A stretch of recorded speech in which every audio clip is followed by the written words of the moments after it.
We are live. Welcome to Slogan's Rock and Metal Extravaganza. We're here today to do our best song series for Ozzy Osbourne. We're just focusing on the first 6 albums by Ozzy. And we've got a very special guest, first time here. The mighty Chris Alo is joining us today. Hey, everybody. Thanks for having me. Oh, always glad to have you. And then Bryan's here again. Bryan's one of our regulars now. We got, for the first time on here, is Kyle Hommel, who's been on to some of the music hangouts that we do, but this is his first time on a panel show discussing music. And then, of course, my co-host Logan's here. So yeah, Chris is short on time. He can only be here till about 7, so we're gonna let him actually do all of his picks first instead of going back and forth. So we're gonna let him get his picks out of the way. So yeah, we'll start with Blizzard of Oz. Okay, cool. Yeah, I could stay for about an hour, and it's right. it's 6. I thought it was 5. I already fucked it up, but I can wing it. I can wing it for no more tears. But okay, yeah, this took a couple minutes, I guess. But yeah, I guess my favorite track off of Blizzard of Oz, I guess Suicide Solution. I wasn't quite sure which one to go with, but when I re-listened to the record, I'm like, yeah, I think Suicide Solution's probably my favorite. It's just an amazing, amazing riff from Randy Rhoads. I love the whole, the lyrically, the duality of the song. Like when I was a kid and I first got Blizzard of Oz, yeah, I just thought it was about, killing yourself. And it wasn't until years later where I read or watched an interview with Ozzy, and it came up that solution was the scientific term for liquid, and I thought that was just genius. Of course, Ozzy said it was about Bon Scott, and at the time I believed it, but at the time I was a kid, I didn't realize Ozzy didn't do the lyrics. Bob Daisley's like, I actually wrote it about Ozzy, so who knows what to believe? But I think the idea is great. Of course, super controversial because a bunch of stupid kids killed themselves, which is just fucking dumb. Yeah. Whether it's Ozzy or Judas Priest, kids don't kill yourself for any reason, let alone because just ridiculous insanity. I did see Ozzy 18 times as a solo artist, and I'm pretty sure he played this song all 18 times. Just today, we were just talking about work. I do work for a living because I have to pay for my addiction to bootleg recordings and music, of course, which includes bootlegs. Just today, I got in the mail, literally, I got a box of bootlegs, and I just got in today's mail. I got Blizzard of Oz, the working tracks, nice. Which is a bootleg version of all early versions of Blizzard of Oz. So I hope to listen to this tonight, and nice. we'll see we'll see how that compares to the original. But yeah, so that's my favorite from the first record. Second record, Diary of a Madman. I actually do like better. I know it's always one of those 50-50 things. Who likes what better? But yeah, I prefer Diary. I just think it's a more varied record. I think it's a heavier record. A lot of people get confused and think they recorded it at the same time, which they did not. They did Blizzard, then they toured Europe, and then they went back in the studio and did Diary. And I think it like with any band, with them playing live, they got to gel more as a band, and that's why I think Diary came out better. I think it's both Diary of a Madman. The song is both beautiful and creepy at the same time, which is kind of hard to do. I love the acoustic intro. I love the choral arrangements. It's dark and brooding. I remember when I was a kid, I got this VHS tape of all music videos, and I didn't realize it wasn't authorized, but somebody had made like a bootleg promo video for the song Diary of a Madman, and it had all this weird animation, like all this psychedelic like caterpillars and stuff. It was fucking crazy. I think this is the track you can kind of hear most of Randy Rhoads' classical influence. I interviewed Rudy Sarzo once, and it was in Rudy's book. I think it's so crazy that the band went and learned to play. They rehearsed all the songs from Diary of a Madman for the tour without Ozzy, and they were already doing Believer and Flying High Again on the first tour for Blizzard of Oz, and then they rehearsed everything else. And when Ozzy came in, he wound up only wanting to do Over the Mountain.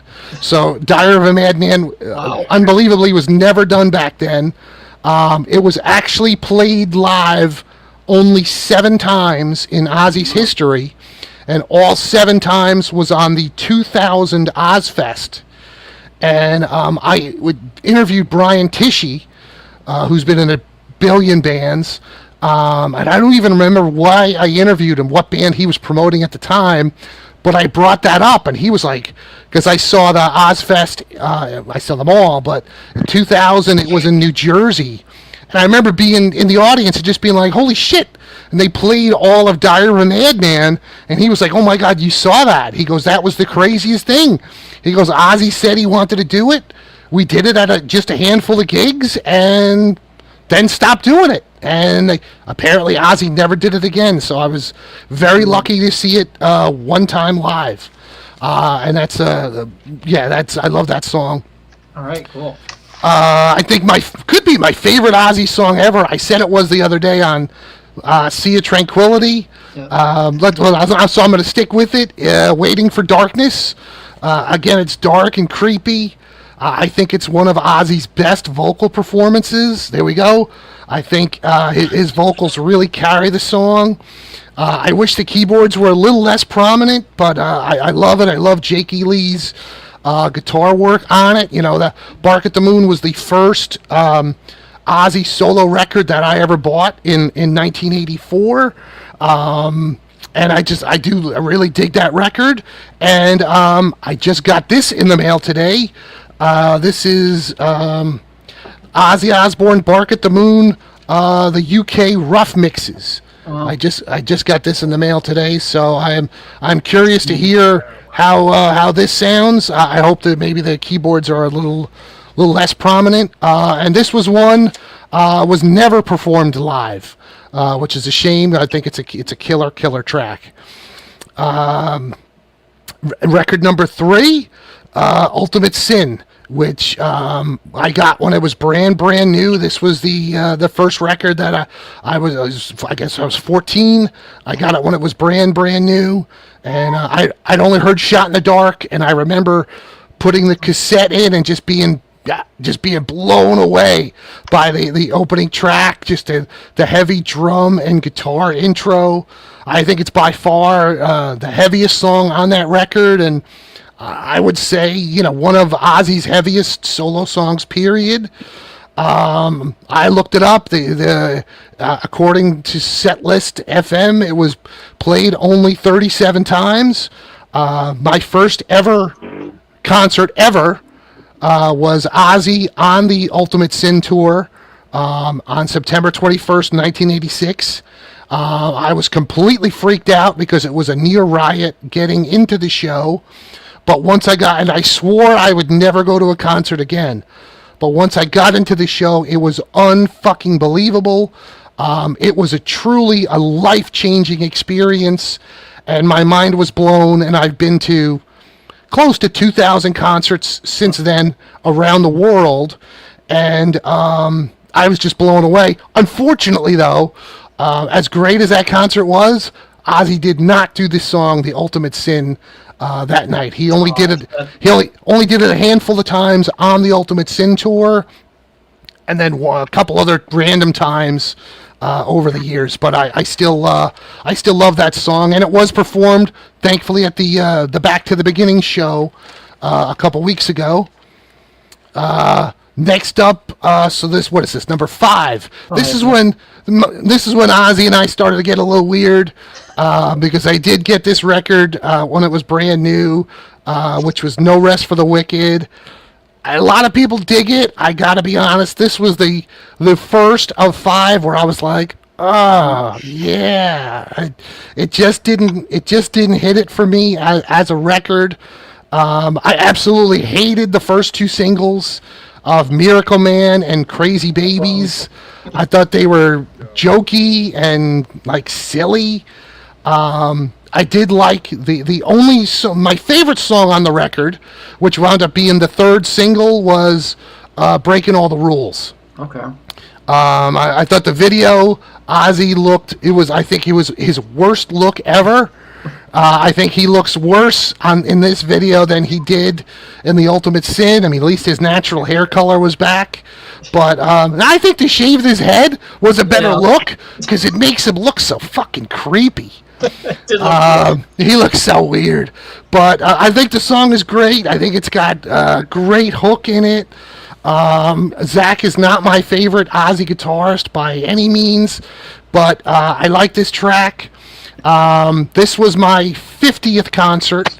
I saw Ozzy on this tour on December 5th, 1988, which was my 50th concert, and I had second row at the Nassau Coliseum, and I was right in front of Zach, and I was bummed when I got there because I was really hoping I would have been right in front of Geezer Butler, but I didn't get that. See, but you get what you get, and I was really bummed because Ozzy did not play Breaking All the Rules, and in fact, I looked it up according to what the internet says, and if it says it on the internet, it's got to be real.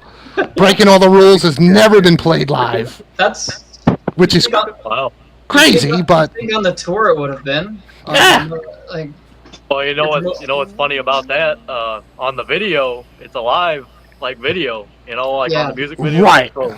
Yeah, which I'm sure they shot it, rehearsal for, and I don't remember. Is there any audience do you see the audience at all during the video? I don't remember. Or is it just close-ups? Maybe. But even still, it might be the band. Yeah. Yes, and it could be trickery because when they cut to the audience, well, that could be them at an audience, but they're not playing Breaking All the Rules. So who knows? I mean, No Rest for the Wicked is not my favorite record, so I don't have any bootleg recordings from No Rest for the Wicked. The only thing I have is that one pay-per-view they did in June of 1989, which was in Philadelphia, which was a live pay-per-view, Ozzy and the Bullet Boys. But just going from memory, I don't remember them doing Breaking All the Rules on that gig. And yeah, I fucked up. I didn't pick one from No More Tears, and I really didn't like that record. So I'm gonna, I like Mama, I'm Coming Home. And I hate that song, and I don't even remember the rest of the record that well. But I did kind of like No More Tears. I kind of like the it's kind of catchy. I like the bass line. The riff is really cool. I always didn't like that break in the middle with the keys and stuff, but that's probably my favorite track. I was kind of surprised that wasn't played at Back to the Beginning, and if I remember right, I think Sammy Hagar picked it to perform it Back to the Beginning, and then he was told, "Oh no, you can't do that when Ozzy's going to do it," and then Ozzy didn't do it anyway.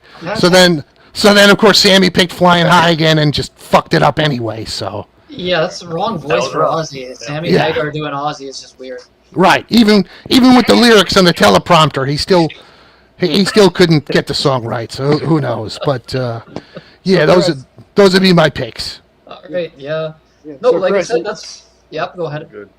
I was gonna say, so you didn't cry when Ozzy did "Mama, I'm Coming Home"? I did not. Literally, I think I mentioned it in my review with Pete for when we did Back to the Beginning. I got up and got another beer. I'm like, oh, this fucking song. I can't get rid of it. It's like a bad penny. You can't get rid of this song. I mean, the other four were. I know. And good for Lemmy because Lemmy always said he made more money from writings for Ozzy than for all the years in Motorhead. So good for Lemmy, but man, it's too, I don't know, just not for me. I'm not the ballad guy, and Imagine if Motorhead went and did that with Lemmy singing. Can you imagine that? Right. But who knows? I wouldn't be surprised. Maybe there's a demo of it somewhere. Yeah. Lemmy farting around in the studio. Probably would be terrible. He doesn't have the voice for ballads anyways. When Motorhead did ballads, it was like, you don't have a ballad voice. I remember that song, is it Daddy? Please, Daddy, don't hurt me? I'm like, oh my God. And then that other, and I love Motorhead. I saw Motorhead 28 times. But then that other one, 1916? Yeah. I was like, oh my God, dude. Just stick to what you know. No offense. No offense to any Motorhead fans out there. I love Motorhead, but. I love Lemmy and Motorhead, but no one will ever say he's an amazing singer, right? Like, no, for sure. 100%. You don't want 100%. Ballads. You need a good voice if you're going to try to do a ballad. That Daddy song is almost so bad. Please, Daddy, right? Is that what it's called? Please, Daddy, don't touch me. Please, Daddy, don't hurt me. Something like that. Something like that. What record was that even on? I don't even remember. So bad that it's good almost. Yeah, that's it. I couldn't tell you what record it's on. I couldn't tell you the other songs, but I could hear Lemmy in his gravelly voice.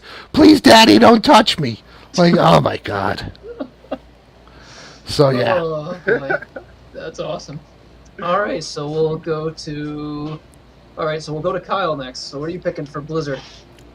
All right, so for Blizzard, I'm gonna go with Mr. Crowley. Ooh, I like that. Picture disc is awesome. Awesome. Yeah. Unfortunately, I don't have the picture disc, but I do have the vinyl here. I love that creepy keyboard intro. I don't know. I just love when Ozzy gets like horror themed like that. Like he gets like kind of creepy and scary like that. And it's just a great song. Like just kind of probably the most epic one on that album. Yeah, it does it could be in a horror movie. Like I'm sure it probably has been used in horror movies. I'm not sure if it ever has actually been used, but yeah. Yeah. So then, all right. So Brian, what's your pick for Bark at the Moon, Blizzard of Oz? Brian. Talking to me? Yep. My turn? Okay, well, you kind of break it up a little bit. All right, so Ozzy, I got the original. I picked Suicide Solution as well because I just think the song is everything and all that. I love the breakdown in it. I like how he's got, trippy parts to it and stuff. The whole album, I think, is awesome. I ended up getting this cassette first, and my friend's little sister ripped it within, I hadn't even had it a day. I brought it over to his house to listen to it. She had ripped it. So I ended up getting another cassette. But then finally with CDs, I ended up just, upgrading with that. But I think this is a classic Stone Cold Killer album. I think everything about it's good. This is another, it's kind of like a life-changing, when you're a young kid coming up. And I can't remember what year it was. I don't even think I was 12 yet. 1980. 80. Okay, so I was 8 years old. So I was -12. No, 23. no complaints. There's no skippers on it. There's no skippers on it. This is almost a perfect album. I mean, this one's got a D, but that's not really a song. It's like an intro. It's got that. You looking at me, can't looking skip at you. that, man. Come on. No. Oh, I think that's a great B-side. Yeah. Yeah, it's a great B-side. So it came with a CD, so I was excited to get it. Because hunting down records for him it's almost. Oh, forget it now. I mean, unfortunately, now that Ozzy has passed, forget it. If you were collecting Ozzy or Sabbath stuff before, you were okay, but forget it now. Yeah. Prices are gonna. Yeah. All right, the ultimate Logan. What are you going with for Blizzard of Oz? Oh. All right. Well, you guys can hear me all right? Yeah. I was having some issues. So. Okay, cool. I'm gonna piggyback off Kyle here a little bit. We're gonna go with Mr. Crowley. This is my favorite. And I was just thinking in my head, being like if you were a Sabbath fan back then, and maybe you were disappointed with Never Say Die, like Chris. I'm still disappointed. Yeah. And then you get this record, you bring it home, you get all excited because of that album cover, because how badass is that album cover, right? And you get through the first side, and you're like, damn, this is pretty good. Are they gonna fuck up on the second side? and that's the first song on the second side of the record. I mean, yeah, everything Kyle said pretty much. Don Airey's creepy organ keyboard work.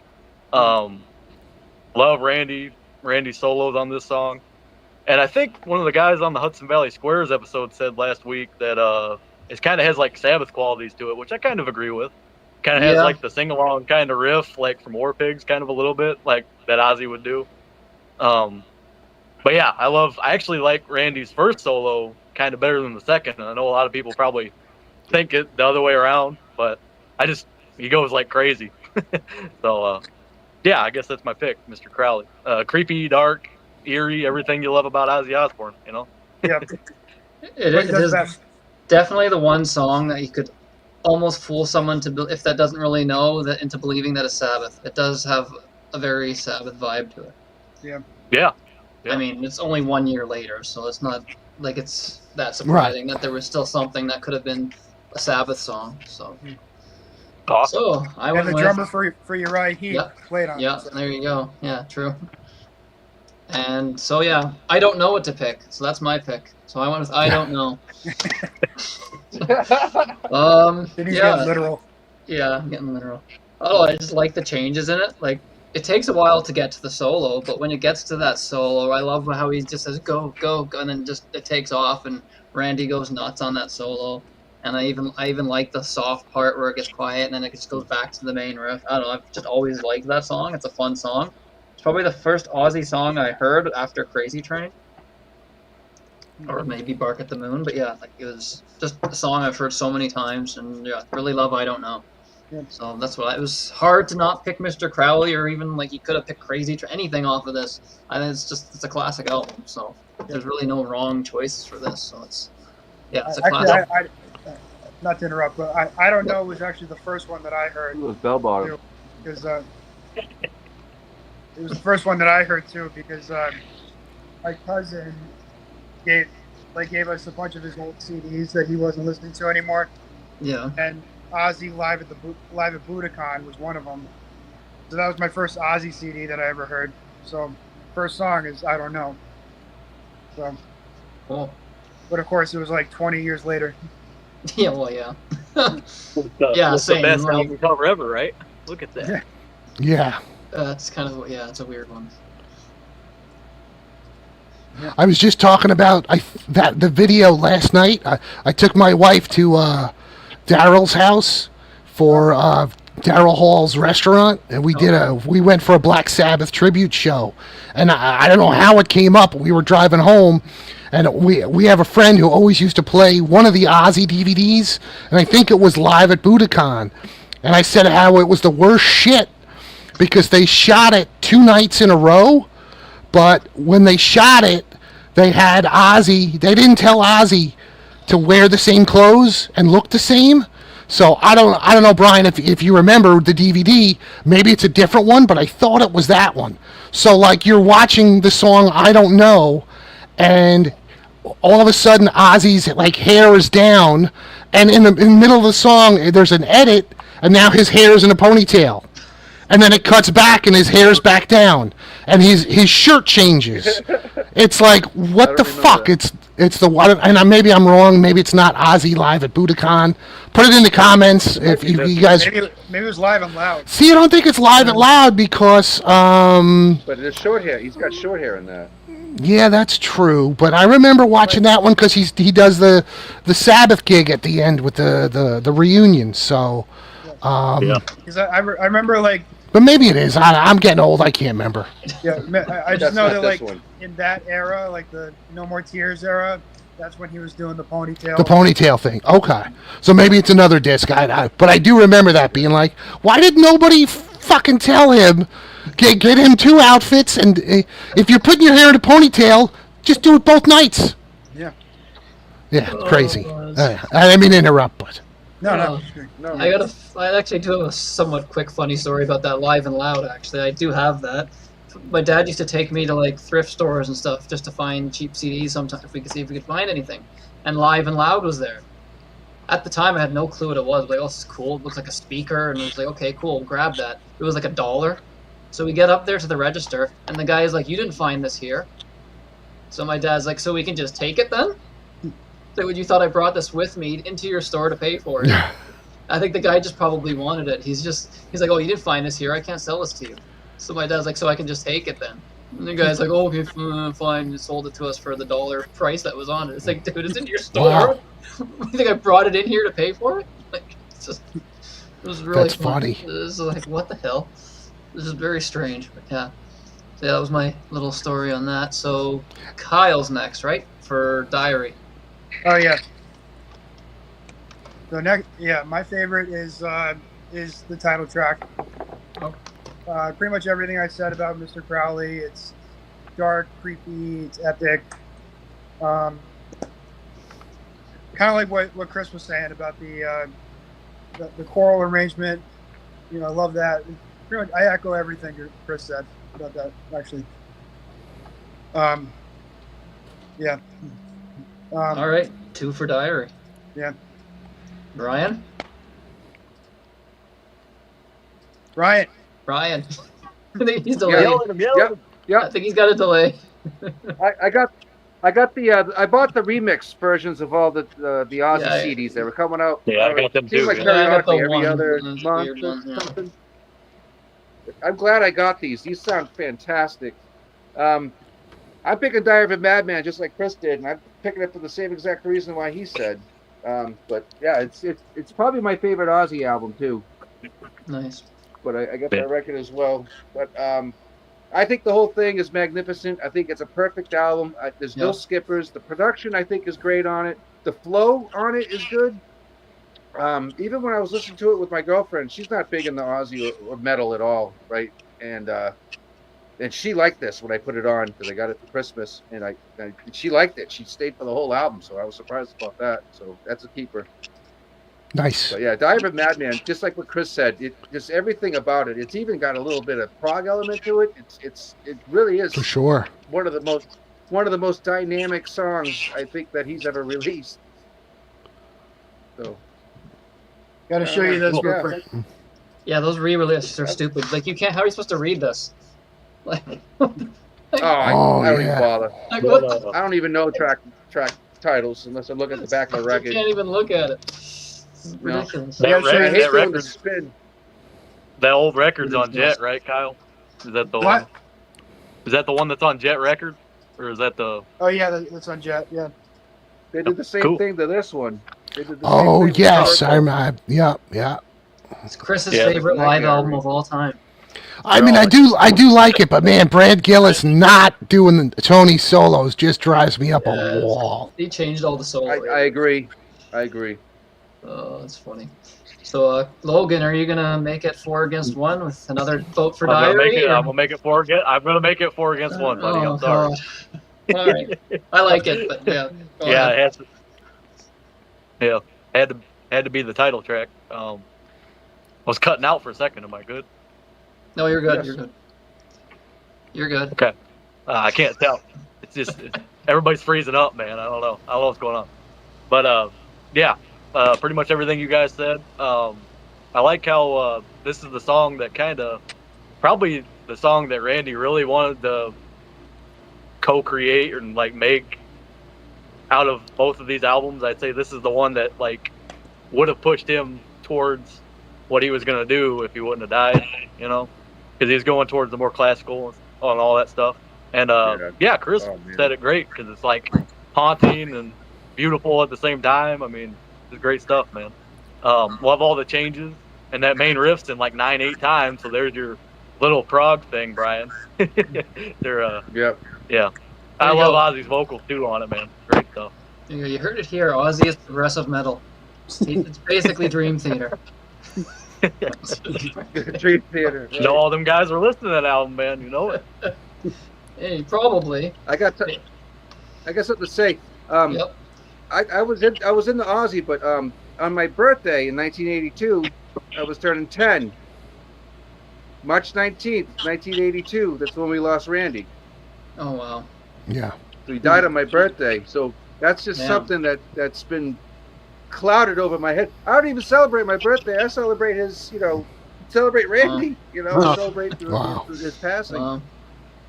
not celebrate, but you know what I mean. Yeah, I know what you mean. Honor, I guess. Yeah, remember it. Yeah.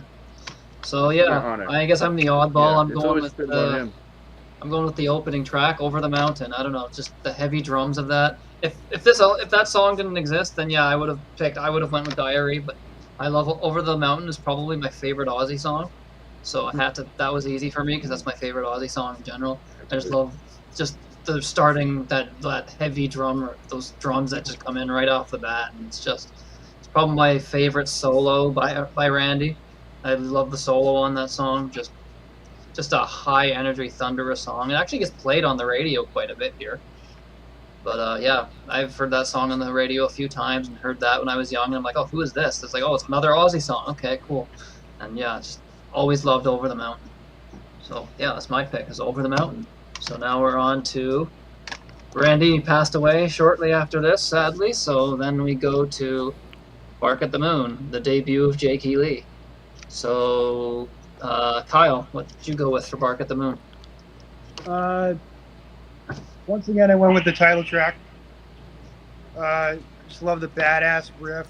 It's a great way for Jake to be introduced to the fans, I guess, as the new guitar player. And great solo too. And again, it's Ozzy being creepy and horror themed. So he's doing what he does best on here. So you're going with all the horror stuff. I think I know what you're going to be picking next. So okay. Yeah, I'll go with. So who's next? Bryan. So what do you got for "Bark at the Moon"? Yeah, he's delayed for Bryan. Bryan. Oh, hi. Yes. There he is. Sorry, I don't own "Bark at the Moon," but I am picking "Bark at the Moon." I really don't like the rest of that album. I had friends that love it. I just can't get into it, and I've been listening to it for decades. It's just not.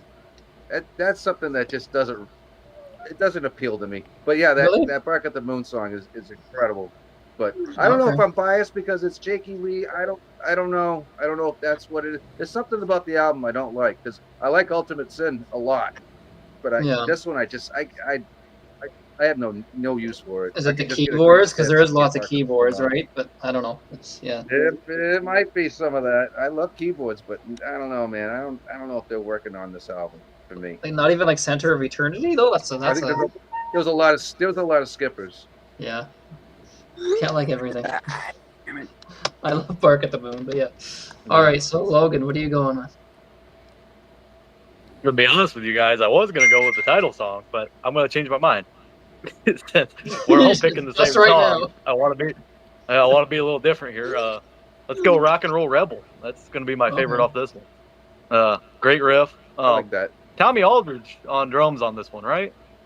I think Tommy Aldridge played drums. No, that was Carmine. Carmine Appice played drums on the album and the beginning of the tour.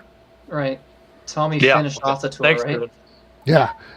Carmine got in some kind of fight with Sharon, and she fired him and brought in Tommy Aldridge to finish the tour. Yeah. Thanks, Chris. Just love Carmine's drum groove, man. He does a lot of like ride cymbal stuff on the start of the track. And I love the lyrics, Ozzy's kind of like, well, I guess Bob Daisley is writing about, everybody trying to put Ozzy in a corner and thinking that he's doing this and that and, all that shit. But yeah, it's just a great, like, kind of anthem, I look at it as an anthem. I'm not sure how many times he played it live, if he ever played it live, but yeah, great track, man. Love Jake soloing too. Jake is my favorite guitar player, so in this Ozzy's band. So I know I saw Red Dragon, Jake E. Lee's Red Dragon Cartel, like 5 times, and I'm pretty sure he played that at least one of the times. Awesome. Oh, wow. Cool, man. Yeah, nice. Great. So I'm also going with the title track. Again, another one of the first set of songs that I heard on the radio, and I've always loved the title track. I actually really do like "Bark at the Moon." I think it's a great album, but yeah, I love the title track, that riff. And I think it might have been the show that you just did where they discussed it sounds like it's a simple riff, but it's actually very complicated to play. Yeah. Like it sounds simple, but it's not. But and the solo in that song is just amazing. So yeah, that's my pick as well, is Bark at the Moon. Just great, fast, heavy song. And I don't mind the keyboards on that. That's one where I kind of don't mind the keyboards on there, but I still think it's a great song. So yeah, I'm also going Bark at the Moon for all the reasons you guys said. So that brings us to Ultimate Sin, which is Logan's favorite Ozzy album. Yes, indeed. So we're going to go... Yeah, so Kyle, what's your favorite on Ultimate Sin? All right, so my favorite one from Ultimate Sin is Shot in the Dark. Don't drive while doing a show. It's dangerous. Sorry, I got to go over to my mom's house. Oh my god. We're going to witness a death live on the show now. I can crash his car and then I'm going to get sued. Yeah. Yeah, so my favorite is Shot in the Dark. Just maneuver here.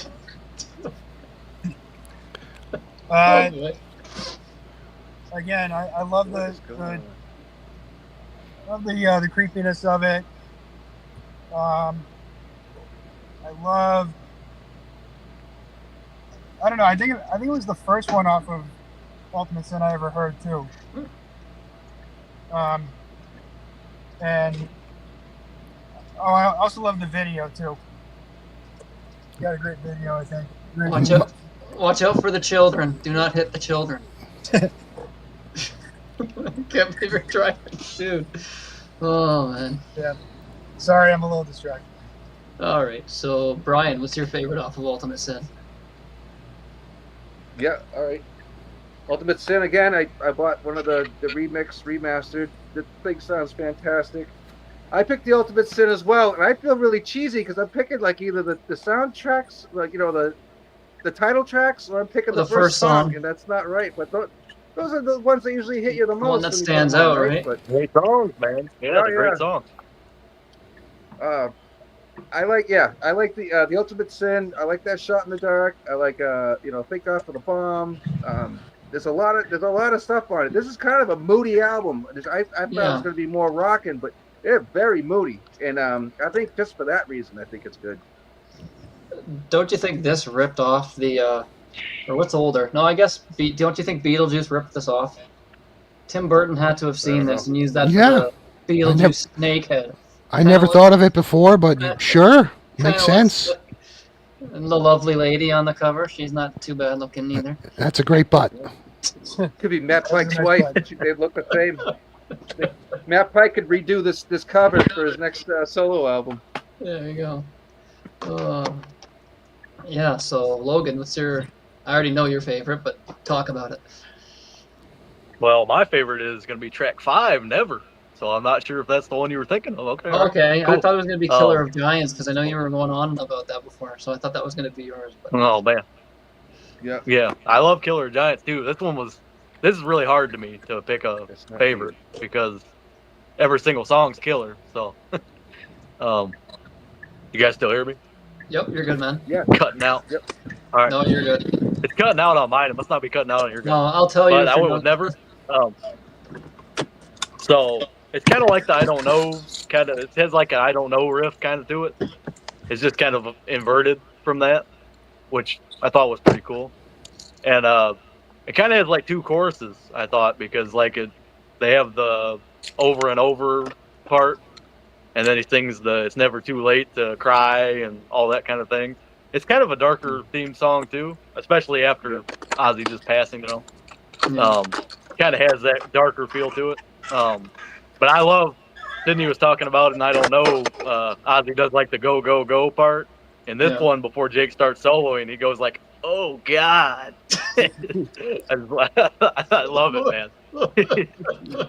Killer. That's why you like the song? Because of the oh, God part. Hey, it's all what you like. I love the song. Well, I love it because of Jake's solo after that, really. Because Jake's playing a little different in this one, like more melodic kind of. And the drums, Randy Castillo starts doing double time. Whenever awesome. Jake starts picking up too. He starts playing faster leads and stuff in it. It's just a great song, man. But yeah, I love this album. This is probably the first one I heard, so that's probably what it has to do with it in full, because I heard Blizzard, most of Blizzard, but I didn't listen to it in full. I heard this, I heard them drums on Ultimate Sin, and I was just like, I was pretty hooked by then. So yeah, nice. Went with Never know why. So I went with Thank God for the Bomb. Like, this for me is the highlight. I don't know, I've always loved that song. Yeah, like a lot of these CDs were from my dad's collection, and this was one of them. And I would make like my own comps and just like listen to it, pick the song that I like the most, and just do mix CDs or whatever. And I remember throwing that one on there, so I've always liked that song. It's just got a cool riff, and even like the sub again, it's back to like the lyrics about war and that sort of thing. And yeah, I'm always fascinated by those whole kind of like war lyrics and that kind of thing. And yeah, that riff in there, and he's kind of the weird nukem part that's kind of thrown in there. And, I love that part. It's pretty cool. Yeah, me too. Yeah. Again, though, it's misleading, right? Like, people, you see that title, you would think, oh, are they promoting war? But no, it's the exact. I guess it's supposed to be taken from the point of view of maybe a politician that wants to bomb something. Oh, it's. Well, yeah, I always took it that, thank God for the bomb, because because we have the bomb, well, we in Russia have the bombs, we're not going to war. That's how I always took it. I guess. Because the whole record is like it's like the Cold War record. Right, okay. Yep. That's it. But is Ultimate Sin still out of print? Like, that's been deleted, or is it back in print now? Because I remember for years it was out of print. You could buy it. Yeah, I don't know. Someone asked, is there a possibility of the future about remixing the whole album? Yeah, I don't know. I don't know. So I had heard years ago that it was out of print because there was something with Phil. Phil Soussan was a co-writer, but the story was, if I remember right, he took it from his original band, and there was a claim as to who originally wrote that song, that he possibly didn't give credit to the other writers. So I thought it had something to do with that, and the whole. That's why I thought Sharon deleted it, because I think she wanted credit or his credits off. And I interviewed Jakey Lee, and he was still. This was years ago for Red Dragon Cartel, and he was still, understandably upset that he didn't get, proper credits and royalties for everything. So who knows? But for years, Ultimate Sin was deleted, which for such a popular record is really weird. That's weird. You would delete any Ozzy album. Like, it's kind right. Ozzy was so popular. I think all of his albums pretty much did well. Yes, he never had an album that bombed. Even the later ones, which are not that great, but even the shitty ones sold. They're so successful, right? I mean, I know I mentioned that recently on one of the Sea of Tranquility videos, but yeah, like Ozzy's like the one guy in metal that you can say he never had a low point in his career, ever. Never went back to like bars or clubs. Nope, never went back to clubs. Never put out an album that sold shitty. And he was not even like opening for a band in an arena. He was always the headliner.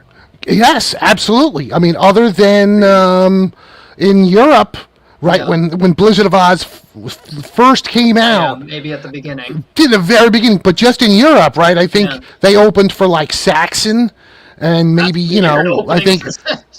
I think they did some gigs maybe with Whitesnake, but as far as America, bang, it was. Yeah. It was, and then they did some smaller places in the very beginning. I mean, like, I just got, where the hell is it? I know it's a bootleg, but I just got the Ozzy DVD of the Palladium in New York City, which is a fairly small club. Wow. But yeah, that was probably one of the smaller places that Ozzy played. But even then, in '81, when they did the Palladium, they did 2 shows a night. Which is crazy to think about it. Like, to do 2 shows like that. To do the whole set, get everybody out, all the ticket holders, and then get everybody back and do a whole a day set and a night set.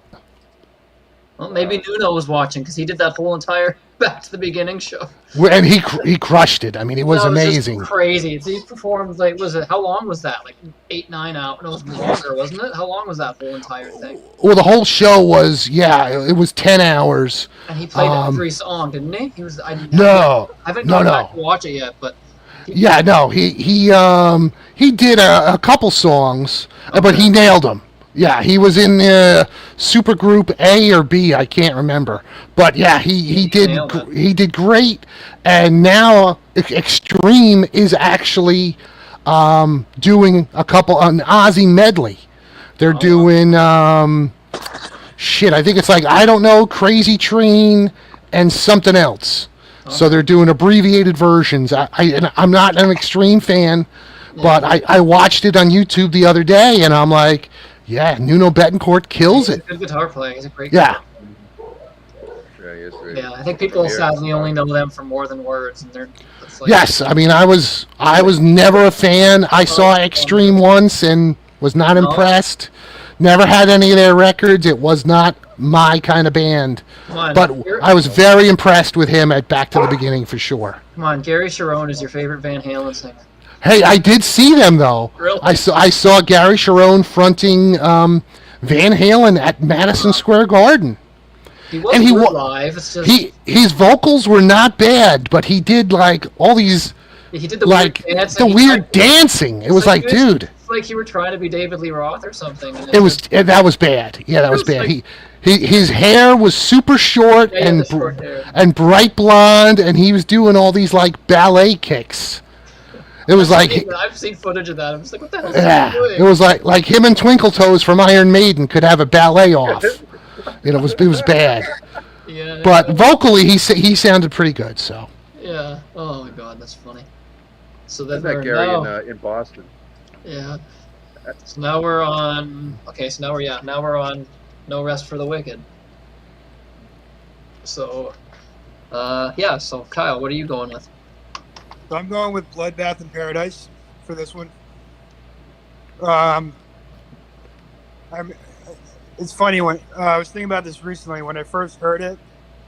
So I got into Ozzy when I was like 10, 11 years old. So I hear this song, Bloodbath in Paradise, and of course it's about Charles Manson and the Manson family and all that. But the way that it's sung, it's kind of like it's catchy. Yeah, it's like upbeat and catchy, and it has that one line in it in the second verse. It goes, "California sun." So the second I heard that, I was like, "Oh, okay." It's interesting. Yeah. Forget all about it, all the dark lyrics about the Manson family and everything. It's like, oh, okay, surf's up, dude. Yeah, it's kind of funny. Yeah. Kind of almost when you say that, almost kind of reminds me of that Elton John song. I think I'm gonna kill myself, but it's all happy and upbeat and sing-songy. Yeah. It's like, what? Yeah. So the subject matter doesn't really match the music for the most part. Yeah. Because it's very like upbeat and happy sounding, but the lyrics are just dark. Yeah. Yeah, that's a good choice. Yeah, I like that song. So yeah, Brian, what's your choice? This album is an enigma for me. I like it. I like the whole thing. I remember buying the cassette, and some people that bought the cassette, you'd get that "Fire in the Sky" as an extra song, and some didn't get that. It was at I think wasn't it the song "Hero" was the bonus track. Hero. Yeah, "Fire in the Sky" is on the record. I'm sorry, maybe that's what I was talking about. Yeah, Hero. That's the cassette. Some of us had it, some of us didn't. But I'm glad I got the CD. There's no skippers. I'm gonna go Crazy Babies because I think it's just so silly, and I do think it's great. I love the breakdown in the middle with the cadence and the trippy guitar noises and stuff. I really liked it. I really like the solo on it too. But Miracle Man, I love that since it came out, and I'm a huge Zakk Wylde fan. I saw him first time on this tour with Anthrax and Geezer Butler playing, so that was an extra special treat. But yeah, Randy Castillo is a drummer live. He is an animal, and he completely engrossed me for the whole show. He was great. Nice. So Logan, what are you going with? I think I'm gonna go with what Chris did, "Breaking All the Rules." That's probably my favorite one. Love that song. Great riff. I think it's got like a great introduction to Zach a little bit on this album. I really like the break, like when he starts playing the solo and everything, because the band is really tight for changing so many times. We always had a tight band all the time, it seemed like. And I just love that little section, and then it goes right back into the main riff of the song. But yeah, it's just a killer track. Cool. Yeah, for me, I kind of agree with Chris on this. Like, the album as a whole is just kind of, I wouldn't say forgettable, but some of the songs are just, I don't know, there's not much there for me for most of the album. But, like, for me, the highlights would be Miracle Man, Devil's Daughter, Breaking All the Rules, and Bloodbath. And then the rest of it is just, like, kind of there for me. I don't know. But for me, I'd go with the opening track, Miracle Man. Just probably the heaviest on the album, I guess you could say. That's the fastest song, other than maybe Bloodbath. And I know it's kind of cheesy, but the vocoder, they have the vocoder, or I don't know if that's how you pronounce it. That vocoder? Yes. Maybe. So and they've got that effect thrown in there. It's when they're for the Miracle Man part, which I thought was kind of cool. I always thought that was a guitar effect. Yeah, I think it is. I think it's a vocoder on a guitar or something. It's some sort of effect. But he's saying Miracle Man. Yeah. Yeah, but I wonder if it's like a talk box and a vocoder. I don't know. I think it was a vocoder. Maybe, yeah. I think, but yeah, I've always loved that effect on there. It's got a great guitar solo in there. I just thought that for me that was the highlight of the album. Yeah, for me it's not that great of an album as a whole, but that would be my pick so I'd go with Miracle Man. I picked a lot of opening tracks, like Bark at the Moon, Miracle Man. Yeah, I think like Over the Mountain. Most of mine were all openers for the most part. So, which is kind of sucks, but no, the rest of the albums are great, right? Yeah, great. It's not like I didn't want to have to pick all the opening tracks because it's like you're kind of saying it starts off strong and then, but going back to what Chris said, he never released a bad album, but you're right. It's like that first song is usually what grabs you for the rest of the album, and I've noticed that with his latter albums too. Like it's got to grab you off the front, or you're gonna get lost in the middle. Badass riff and solo. Yeah, see, I think it is a vocoder, but yeah, it's just So that brings us to the final album. I actually don't have it, so Logan's gonna. There you go. No More Tears. This is favorite. Chris's favorite album. As the tour was called. Man, I hate the cover too. Jesus, that little wing. That's the part that's weird. It's like could have made it bigger. Like, this is kind of strange. I like the band that plays on the top, like the lineup with Zakk Wylde, Randy Castillo, and Mike Inez. Yeah. Or Mike Inez did the tour. Bob Daisley played on the album. Like, which right? I was credited for inspiration on the record, I think. Yeah. Yeah, the tour was called No More Tours. I wonder whatever happened to that. Well, I was just going to say, right? So he's got five records, right? So no, 6. So this is 6 records. It'll be 6, yeah. And every record that he did, it was then a different lineup on the tour, slightly, right? Yeah. Yep. No, pretty much. Yeah, it wasn't exact. Right, Bark at the Moon started with that lineup. Yeah. But then they swapped out Carmine for Tommy Aldridge. So yeah, he never did a full tour with the band he started with. Yeah. Like when I was a kid, and I know you guys were showing the records. I guess I didn't pay that much attention when I was a kid, but Diary of a Madman, right, has the photos of Rudy Sarzo and Tommy Aldridge, and I guess I didn't look at the pictures that the lyrics or whatever else. I didn't look at the credits, so for years I thought those were the guys that did the album. Right there, you go. Yeah.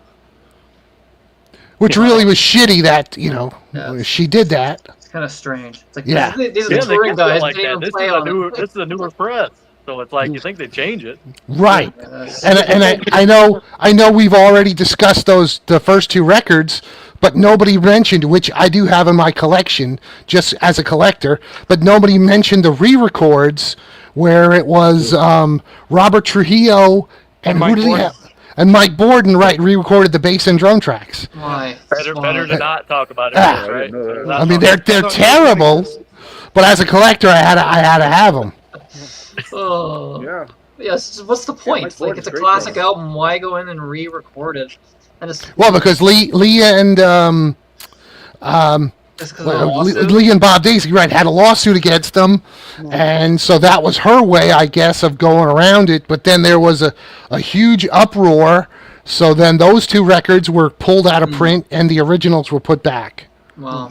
And I don't know if Lee Kerslake ever got anything other than a gold or a platinum record, and I don't think Bob got anything out of it. Yeah. But like with those re-releases with the re-recorded lineup, do they even like sell that well anyways? Like people would just be like, "What's the point?"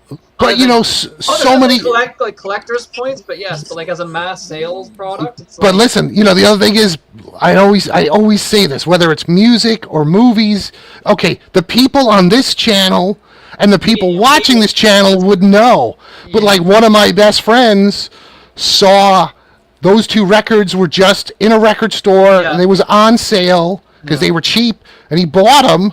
And then I remember we put them in the car, and he's like, "What is this?" And I was like, "Oh yeah, that's the new re-recorded versions." So how many people bought them and didn't know what they were getting? I probably wouldn't have known either to say re-recorded on it or anything, or how would you even it's been so long I don't even remember. But to sweeten the pot, if I remember right, they have a couple live tracks from back then, but even that is ridiculous because they're live tracks. But I don't know if she left the Rudy Sarzo and Tommy Aldridge live tracks or she had them re-record that. I don't even remember. So confusing. Yeah.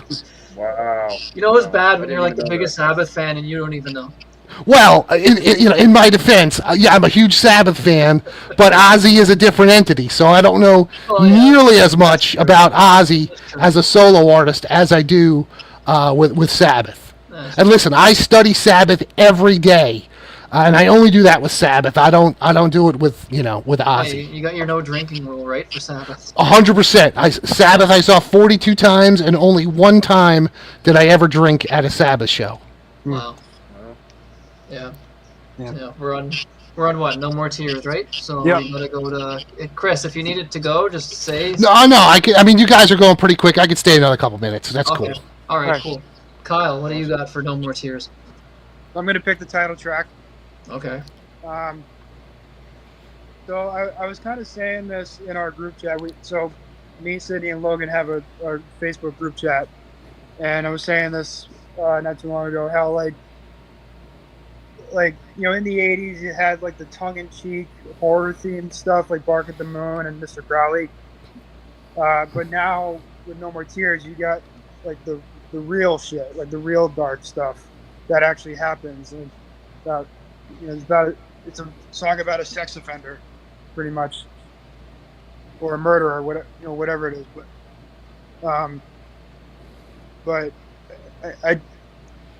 But yeah, it's a great song about that. I love the bass part. Love the intro. Lyrics are great. I actually do kind of like the piano part in the middle. And the solos kick ass and everything. What more can I say about it? I don't know. Yeah, it is a very horror, creepy kind of song, right? For a hit song, it's a long song, but surprising that it was such a big hit because it's like very long and it's kind of like horror themed and yeah. But so Bryan, what's your favorite from No More Tears? Yeah, I'm gonna pick the No More Tears track because of the bass. Okay. I liked it when it came out. I remember when like music was starting to change when that video dropped, and it wasn't grunge, you know what I mean? It didn't sound like thrash metal or speed metal. It was its own thing. So I think the production on the album is great. It's a fantastic album if you like some of the slower ballady stuff. But he's got that zombie stomp, which sounds like, I don't know, something like Ewoks would play out of Star Wars or something, like the tree line. I don't know, but it's just so left field for that whole album. It's weird. But I like that. I don't want to change the world. I like that song a lot. It pumps. I think that's a really good tune. And was Mike Borden playing on this album? No, it was Randy Castillo. It was Rand Castillo before he died. Oh, yeah. I don't know. I think there's some highlights on the album, but I think it's got a lot of just left field to it. Yeah. I think it's a weird. I don't know. I think it's probably one of the strangest albums in his catalog. Yeah, I'm not personally crazy about it either. It's kind of almost like I don't want to trash on it too much because we're supposed to be honoring the man right now. But I don't. Oh yeah. I don't really like it too much either. But yeah, well, this is the supposedly Kelly Osbourne 99 interview said on her 4th birthday, Ozzy got loaded, chased all the kids into their shed wearing the mask he wore from Bark at the Moon. Every kid cried. That's funny. That is awesome. That is funny. That's hysterical. Well, I'm just picturing him doing that. That's funny. Oh my god. So yeah, we're on Logan now, right? Yep, Logan, you're next.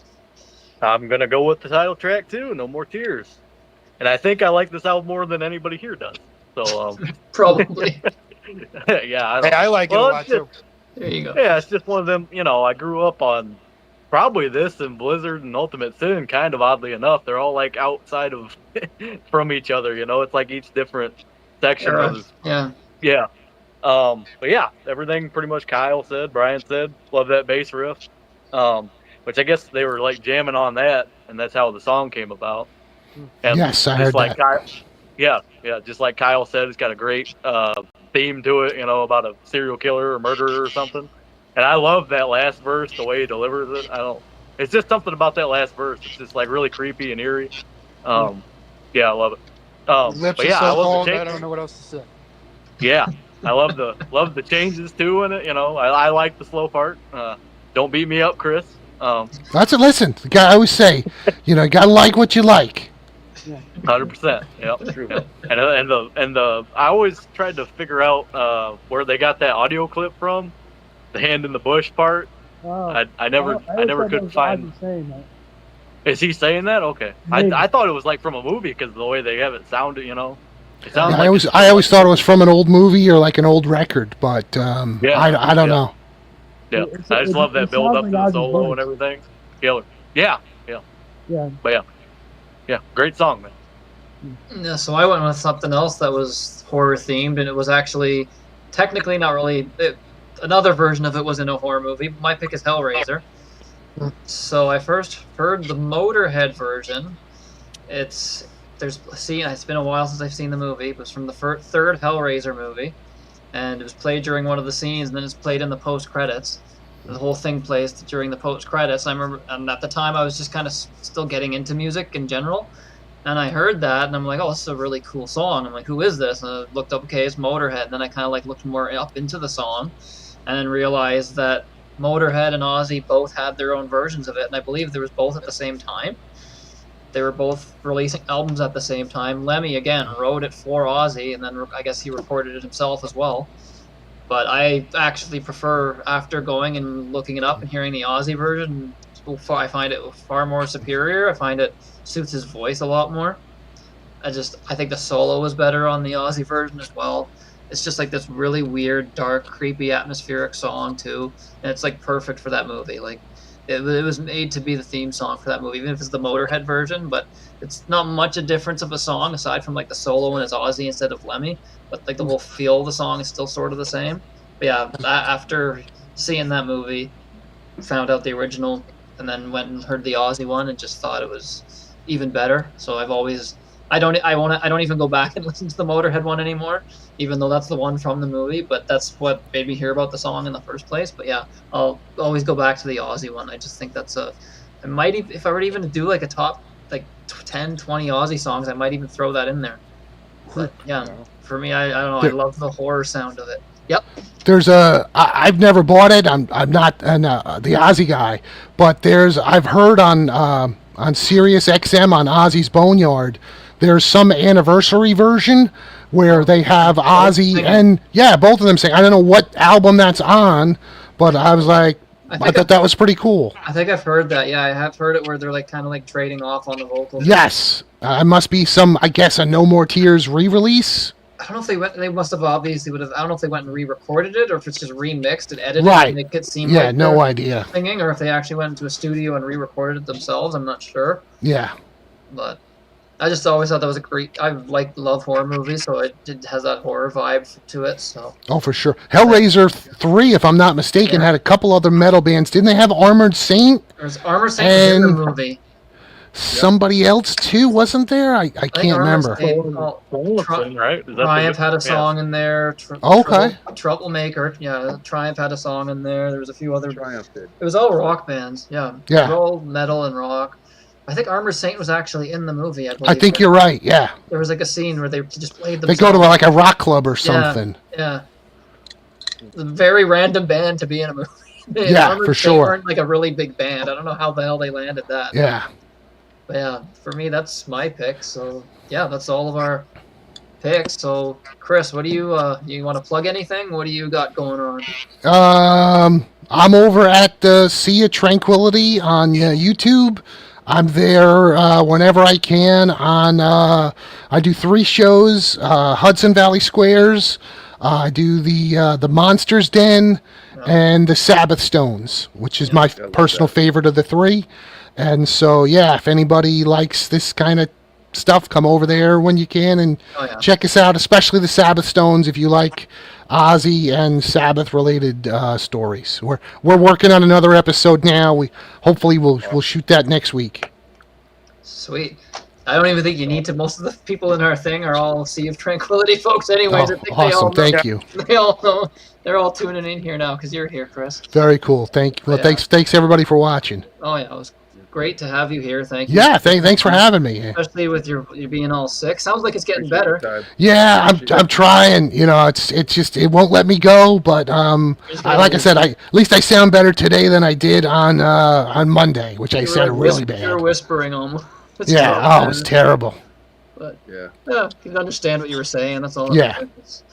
So yeah, I'd like to thank Chris for joining us. And Kyle joining us for the first time on the show, Bryan again, and of course my co-host Logan. So we're really glad to do this. So yeah, honoring Ozzy with this, and yeah, I want to do the best songs because I didn't really want to do like a whole catalog thing because then you're kind of saying, oh, I don't like this song, and if you're one album doing all the entire album, you're gonna end up kind of trashing on it a little bit, and I didn't want to really do that right now. So, but yeah, I wanted to honor him by picking our favorite songs with this. So.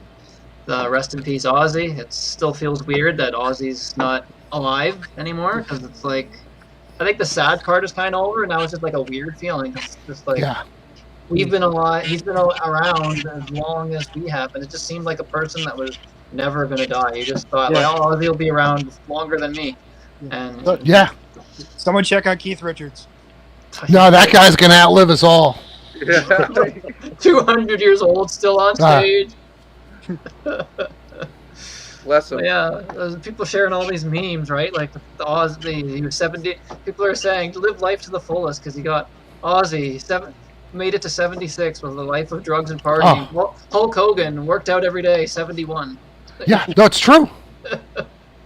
I mean, yeah. Don't want to get into a Hulk Hogan rant, but I'm sure might have been some steroids there. Who knows? Yeah. Like, I don't know if there was some. Who knows? A heart attack? Yeah, I don't know. So yeah, thanks everybody for watching, and we will be back next week, or no, this weekend actually, on Sunday, and we got Grant from Grant's Rock Warehouse joining us. We're doing the same thing with the Foreigner catalog, so look out for that. That's what's coming up on Sunday, so that'll be a fun one. Just be me, Logan, and Grant tackling Foreigner. So thanks everybody for watching. Go check out Sea of Tranquility. I'm sure everyone here has already done that, so yeah.